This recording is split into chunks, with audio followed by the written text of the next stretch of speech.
Here's the good news. The good news is that a well-trained sales team will set you apart from the majority of your competitors. Why? Simply because most sales organizations today, truthfully, don't really invest the time, the effort, and the resources that's really required to effectively train their sales teams properly. I mean, most companies will invest some time and resources to upgrade their salespeople's skills in the technical aspects of the particular products and services they offer. However, research bears out the fact that salespeople who depend solely on the capabilities of the product or service to win business will more often than not leave sales opportunities lying on the table. We see the impact of skill building and capability building in the sports arena, yet we don't apply it to business. There is no substitute for a well-trained and highly motivated team of salespeople. Salespeople who lack confidence in their own abilities to sell and promote your company's products and services will experience frustration and low morale, and obviously that results in unmet quotas and revenue goals. The sad thing is that many potentially great salespeople will leave your company and sometimes the industry as a whole because of their dissatisfaction with the lack of concrete training. Investing in an effective sales performance skill improvement program will enable your salespeople to better understand their customers' underlying buying motives. And I mean, imagine how great it would be if your salespeople were able to maximize their effectiveness with every customer encounter. What would the impact be on your current results if your sales team had the ability to ask far more powerful questions that really had an impact on the buyer's decision-making criteria? Increased sales capability will mean that your sales team will be able to qualify and prioritize genuine selling opportunities more effectively.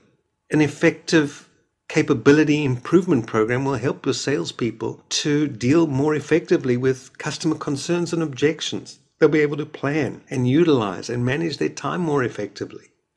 They'll have the skills to engage all the people involved in purchase decisions and so much more. I also get that over the years, many of us as sales managers have become somewhat jaded and just enchanted by the lack of results that the majority of sales training programs have maybe delivered over the years. And it's unfortunate. And in fact, senior management today is often loath to devote the resources that it takes to effectively train their salespeople because their past experience has shown that most sales training just doesn't generate the results that are promised. No matter what the reason, when you stop investing in the capabilities of your sales team over time, they will become less and less productive. When you follow up sales training or any type of training with sales performance coaching, you will significantly maximize the return of your training investment. It is really a sad indictment on current management practice that training is simply a tick-a-box affair. We run the event, tick the box, yes, they've been there, they've done it, and now they're trained. And that's not the case. In that best-selling and famous book, The 7 Habits of Highly Effective People by Dr. Stephen Covey, he makes a strong case for the fundamental importance of ongoing training, or as he calls it, sharpening the saw.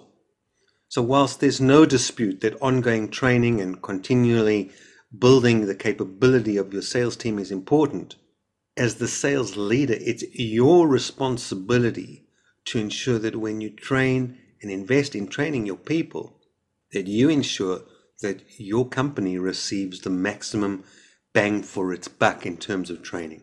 And so when you train your sales team regularly and consistently with a focus both on what happens before the training as well as what happens after the training event, those results will show up very clearly in your top line. So finally, let's take a look at the last key bulletproof your sales team strategy, which is called individual sales performance.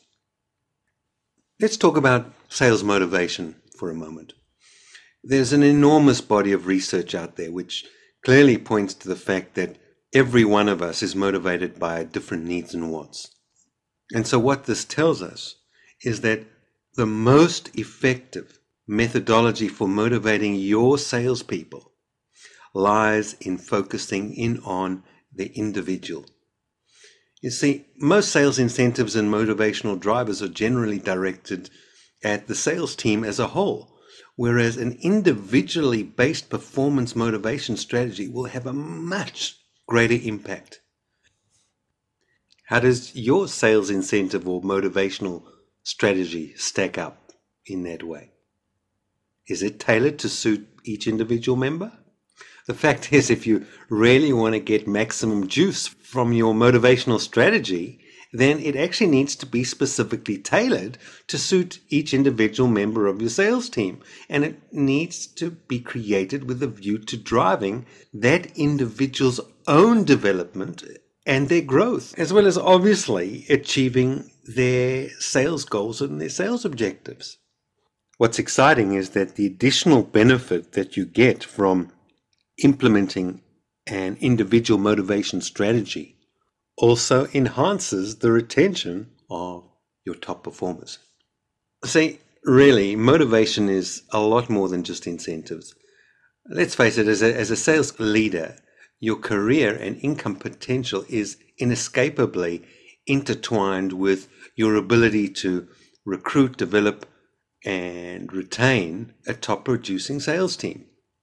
And obviously, excessive employee turnover is not just only unhealthy for the morale of your team in general, but it can also prove very costly to you in terms of the time and the resources and the erosion of customer confidence and loyalty.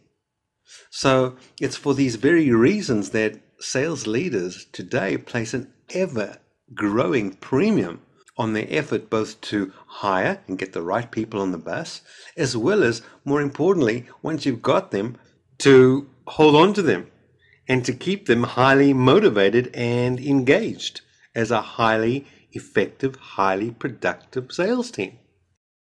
So over the years, there have been numerous employee satisfaction surveys done, and they all tend to conclude that while financial incentives and rewards are important, there are only just one piece of the career satisfaction puzzle. So what that means is recognizing and rewarding and incentivizing our people financially has its limitations. So now, if we recognize the fact that financial rewards and incentives are limiting, then what other resources and tools do we have as sales leaders in our arsenal that will help us drive performance and motivation?